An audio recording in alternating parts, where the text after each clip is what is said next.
Esto es Risky Talks, el podcast de Fundación ICBC donde la geopolítica, los negocios y el pulso de la actualidad internacional se encuentran para desarmar el tablero del riesgo global. Prepárate para entender las tendencias y desafíos que moldean nuestro mundo. Comencemos.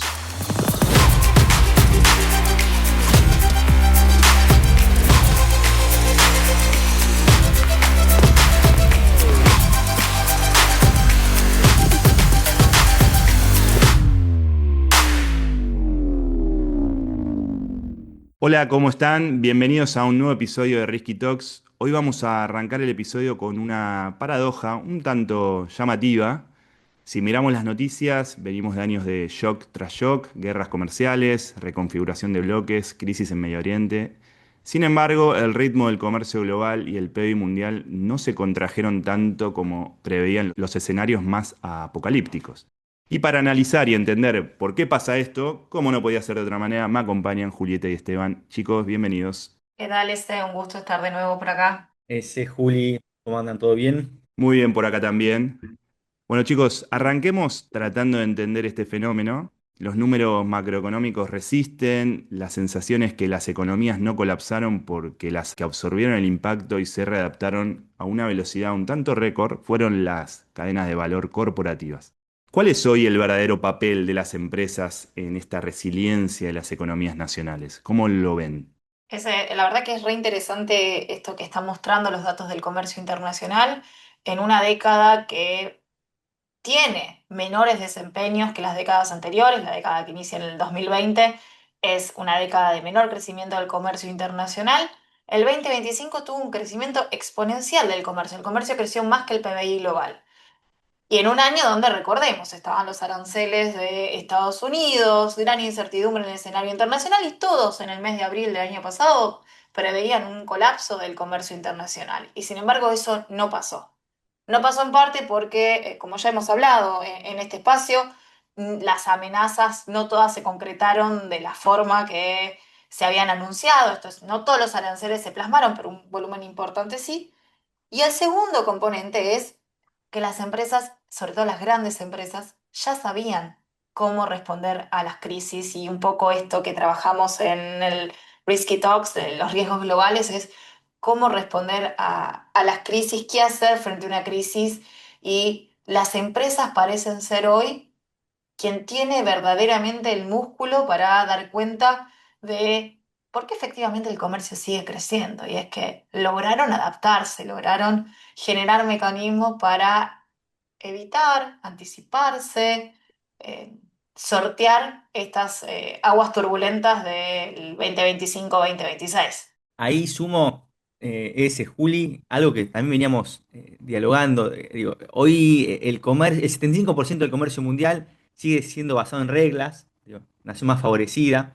Esto según el FMI. Hay un 25% que podemos decir un comercio basado en poder. Digo, aranceles, sanciones, control de exportaciones. Y uno dice, bueno, en términos sistémicos hay resiliencia, pero es verdad que ese aumento del comercio basado en poder genera, seguramente, y ha generado muchos impactos microsectoriales, empresariales. Entonces, hay una decisión cada vez más clara del mundo corporativo, esto lo venimos dialogando fuerte y tendido, y ahora vienen apareciendo cada vez más informes al respecto de cómo las empresas van incorporando en sus procesos de toma de decisiones a la geopolítica. Y no solamente la geopolítica en términos de una cuestión de conocimiento en sí, sino la geopolítica importa cuando lo devolves al negocio, o sea, cómo y qué, dónde, qué hacer. Entonces, eso creo que es fundamental y es algo que lo estamos viendo en las grandes empresas, las grandes multinacionales, pero de a poco creo que es un modelo de negocios que va a ir generando o se va a ir amplificando a empresas de menor rango, que se internacionalizan, porque efectivamente aquellos que puedan, las empresas que puedan tener una mayor capacidad de reacción y resiliencia frente a los cambios regulatorios, geopolíticos, geopolíticos, van a ser las que, bueno, tengan mayor capacidad de adaptación y en última instancia ganancia y supervivencia en este mundo tan caótico de shocks tras shocks.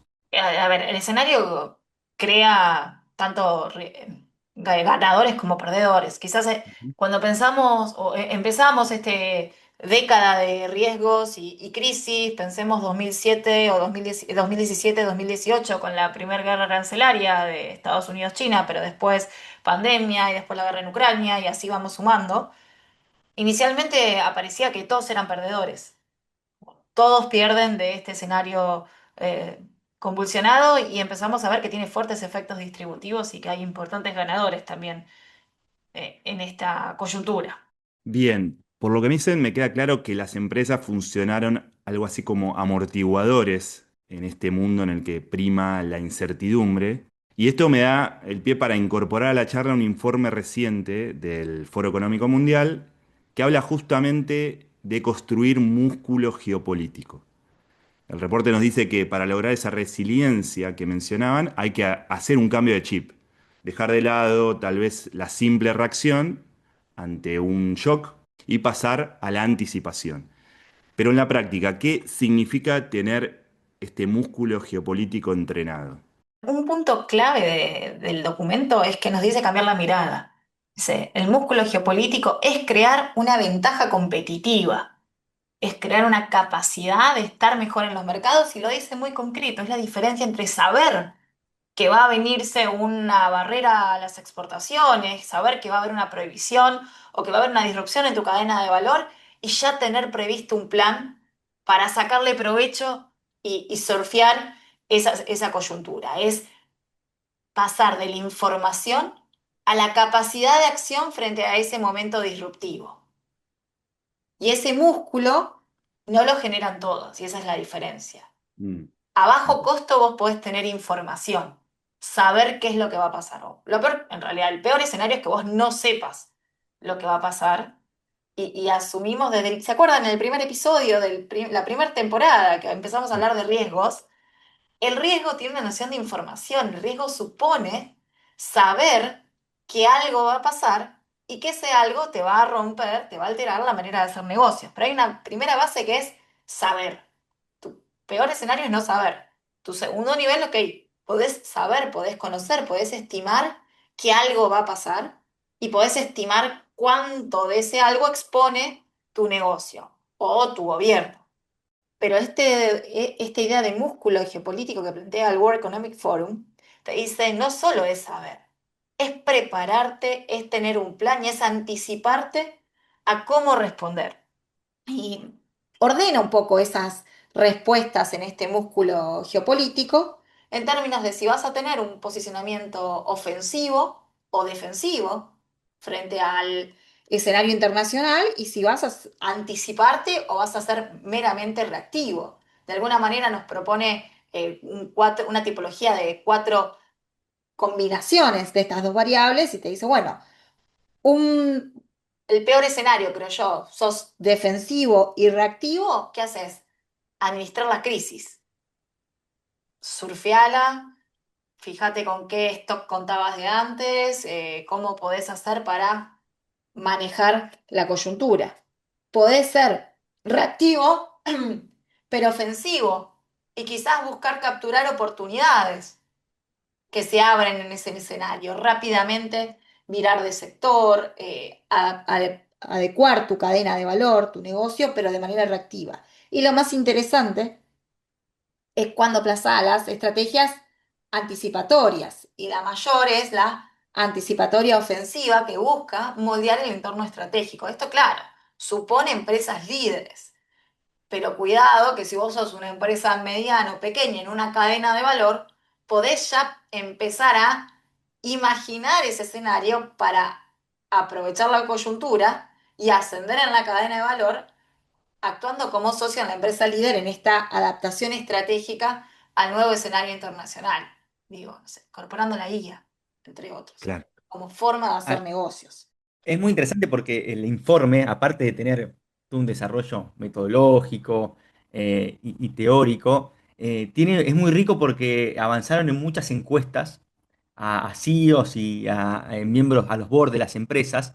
Entonces tiene muchos ejemplos de empresas. Y Sí. eso me parece que es muy rico porque baja un poco a los hechos concretos. Y esto que decía Juli, hay una empresa particular, una farmacéutica americana, Teva, que crearon en 2024 un centro de mando de aranceles y políticas justamente sabiendo el posible regreso de Trump, anticipándose. Entonces, la amenaza arancelaria de 2025 ya tenían una capacidad de actuación mucho más rápido que otra. Entonces, según el informe, lograron aumentar inventarios de un fármaco oncológico crítico, asegurando la continuidad de suministro. Que como bien dice Julieta, si hubiesen tenido una actitud defensiva y solamente reactiva, hubiesen tenido un problema de intentar justamente lograr ese cambio de suministro en un sector tan crítico, no solamente por el negocio, sino porque justamente estamos hablando de la salud como prioridad. Entonces, me parece que el informe va al punto de buscar en los ejemplos de las empresas, bueno, cómo las distintas empresas aumentan este músculo geopolítico, que en realidad se traduce en decisiones concretas sobre inversión, cadena de suministros y ventas. Es eso, es efectivamente, digo, la geopolítica es muy lindo, sabemos que está cambiando, hay shocks, pero una empresa quiere saber cómo me va a impactar. Digo, voy a tener que cambiar en una inversión, voy a tener que alterar esa inversión, voy a tener que cambiar o no una cadena de suministro y cómo me va a influenciar en las ventas. Voy a perder ventas o ganar ventas.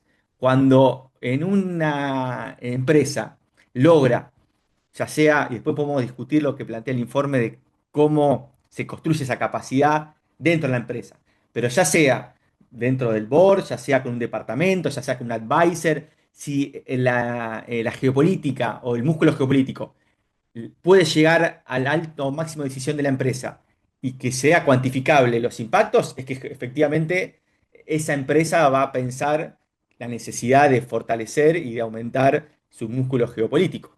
Y cuando la inversa, si el conocimiento geopolítico está, pero no hay una traducción en el negocio, bueno, la geopolítica no podrá y no logrará consolidarse el conocimiento geopolítico en el business core de las empresas. Y ahora no son solo empresas farmacéuticas, como el caso que mencionaba Esteban de Teva, sino que el informe que hace estas 55 entrevistas en profundidad a ejecutivos senior, tiene empresas de todos los sectores económicos, tiene empresas de servicios financieros, de electricidad, tiene mineras, tiene del sector automotriz, quizás uno de los más críticos en el escenario actual, tiene de telecomunicaciones, es bastante diverso. Y en todo lo que hace es identificar estos grandes campeones, campeones en términos de su capacidad de resiliencia, y relatar algunos aspectos de sus formas de gestión, cómo construyen ese músculo, cómo lo aplican, y como decía Esteban, tiene que ver con estas decisiones operativas, y en el cómo tiene mucho que ver con quién toma las decisiones, cuántos recursos humanos asignan esa toma de decisiones y cuánto es su colchón financiero para bancar ese proceso. En definitiva, creo que lo que el reporte le plantea como desafío a las empresas es cómo lograr un equilibrio entre la eficiencia de costos que te exige el mercado y la flexibilidad estratégica, que es la que te exige la geopolítica. Y creo que el WEF plantea para resolverlo una serie de bloques, 5 si no me equivoco, que son el mandato, el radar sonar, el modelo operativo, el talento y la integración en las decisiones. Y lo que le quería consultar es cuál creen que para ustedes de estos 5 bloques es el más difícil de implementar para una empresa que incluso recién se da cuenta de que tiene que ir al gimnasio geopolítico.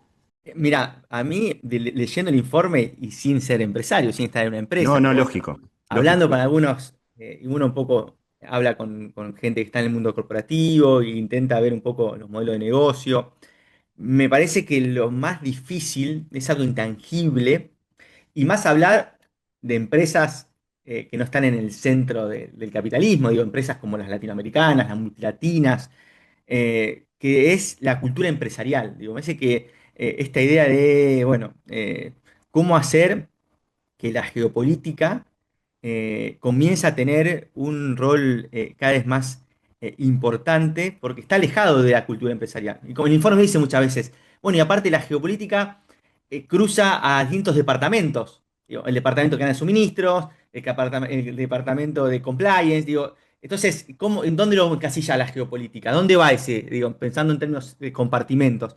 Entonces, me parece que digo, el riesgo geopolítico que atraviesa a los mercados de manera muy variado y con mucha correa de transmisión, cómo integrar eso en una estructura corporativa, me parece que es un desafío muy grande y me parece que, a mi entender, la idea de la cultura empresarial con la geopolítica, me parece que es algo difícil de machear o complejo de machear. Coincido totalmente, creo, de los cinco que mencionabas, Ezequiel, y por ahí los repasamos. ¿Qué Sí, entiende el informe por mandato? La delegación de autoridad, o sea, más allá del CEO y de la junta directiva, es quién tiene el poder. Y dice, hay que explicitarlo al interior de la empresa, decir, estos son los actores que evalúan geopolítica y estos son los actores con capacidad de decisión frente a una crisis. Radar y sonar, que son las herramientas para producir datos que te permitan anticipar y estimar tus costos. El modelo operativo, la estructura organizativa, es quien define cómo fluye la información. El talento, que es personas que tengan esta mirada, estén despiertos ujú, frente a la captación temprana de los riesgos, y esto implica conocimientos, implica un skill personal.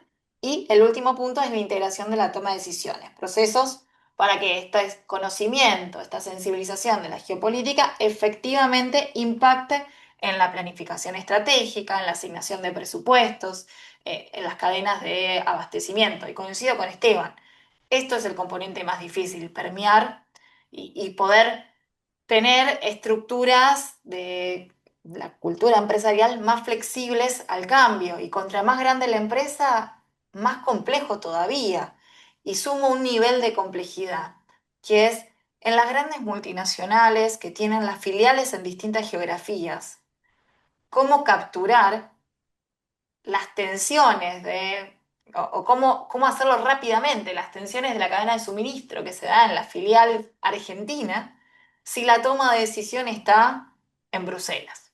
Entonces, ¿cómo capturar rápidamente y tener la combinación entre la flexibilidad de la filial y la mirada global? Y en todo caso, preguntarnos si este músculo geopolítico es netamente de los cuarteles centrales de la multinacional, o hay también un rol importante de las filiales locales y una tercer capa, y traigo un viejo episodio que grabamos con Fede Merck, creo, hace un tiempo, Ujú. que es el de las empresas consultoras de riesgo, el experto externo. Curiosamente, el reporte que trae el World Economic Forum, todos hablan de competencias in-house, adentro de la empresa. Pero ese fue un actor que también en este podcast conversamos y que hace a este entramado de resiliencia, información, y el punto crítico es la capacidad de internalizarlo.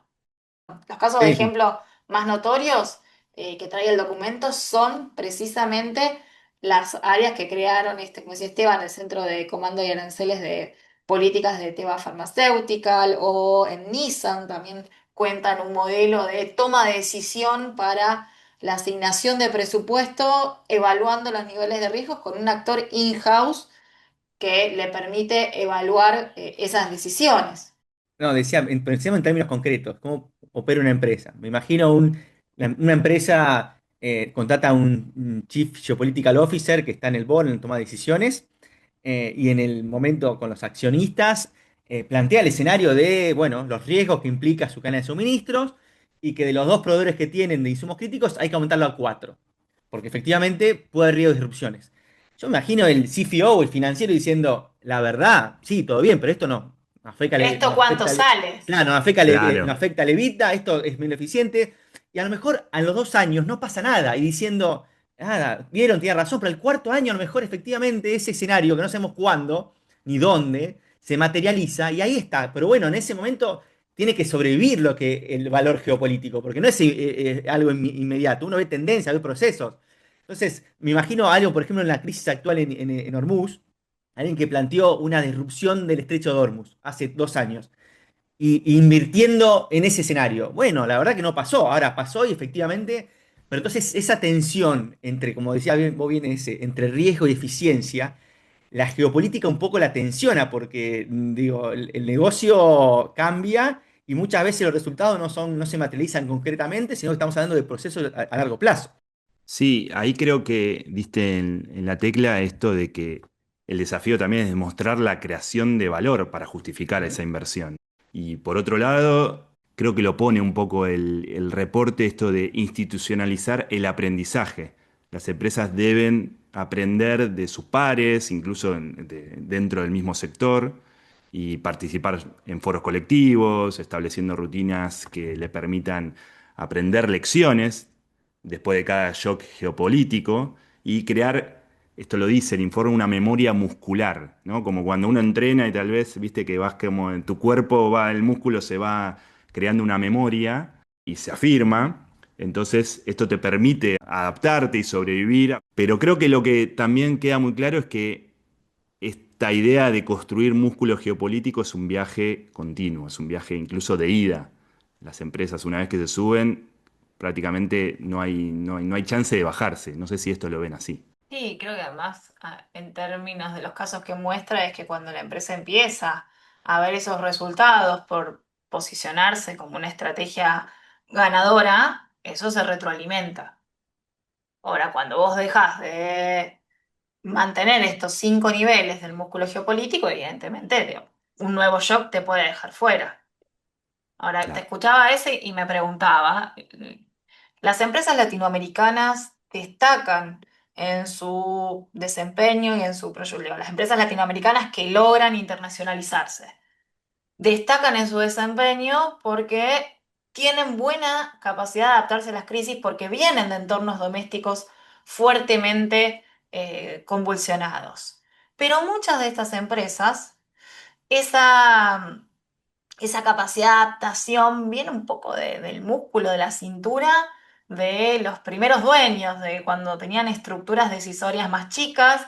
Y acá la diferencia es que el documento del World Economic Forum nos está mostrando grandes empresas con estructuras decisorias muy profesionalizadas y con una tradición corporativa importante. Y creo que eso marca un contraste con lo que habíamos visto en los 90 y en los 2000 con las empresas latinoamericanas y la capacidad de adaptarse y salir por arriba de las crisis, pero que tenían un núcleo decisorio todavía familiar, con mucho que pasaba del olfato del dueño de la empresa en ese movimiento y poca profesionalización. Y me pregunto hoy cómo será esto con estructuras burocráticas o estructuras corporativas más densas y digamos, el informe te plantea, los grandes hacen esto.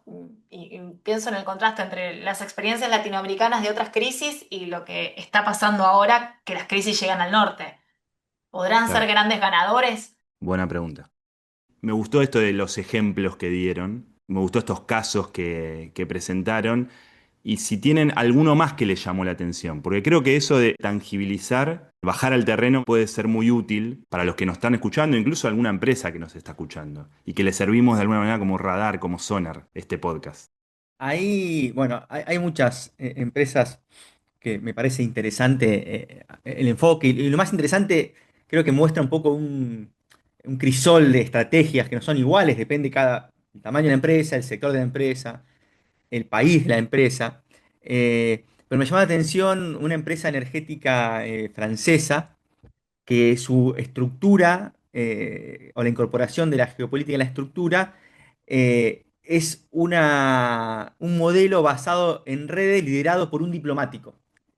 Ok, Digo, la contratación de un ex diplomático con experiencia en diplomacia vinculado y sobre todo con la capacidad de tener interacciones con las instituciones gubernamentales. O sea, alguien que estuvo del otro lado del mostrador y con capacidad justamente de, bueno, ir entendiendo las regulaciones, los cambios que la geopolítica afecta a las regulaciones, sobre todo en el sector energético, que ha sido muy clave. Digo, ¿cuáles son los take-offs de las adquisiciones y fusiones en el sector energético.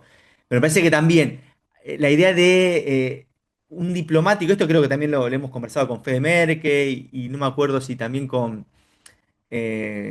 Horacio Reiser, de la idea de, bueno, un diplomático o alguien que pasó por el mundo público que tenga una agenda muy importante, contactos muy importantes que le puedan justamente no solamente tener llegada a la empresa, capacidad, sino que también, bueno, sea una fuente de información para entender, intentar ver el estado de situación, y poder olfatear cuáles son los cambios por venir, y eso creo que alguien que estuvo en las políticas públicas con mucha experiencia, bueno, acontece. Y eso lo estamos viendo en Estados Unidos, uno hoy ve que ya, yo no me acuerdo, con Condoleezza Rice, qué fondo de inversión estaba trabajando, digo, está claro que alguien que estuvo por el mundo en términos de la diplomacia tiene un activo súper importante para la empresa y creo que lo puede hacer valer en términos de su salario muy bien porque es un conocimiento que no se prepara uno, sino que se adquiere con la experiencia. Y también es re interesante el caso que cuenta de Siemens.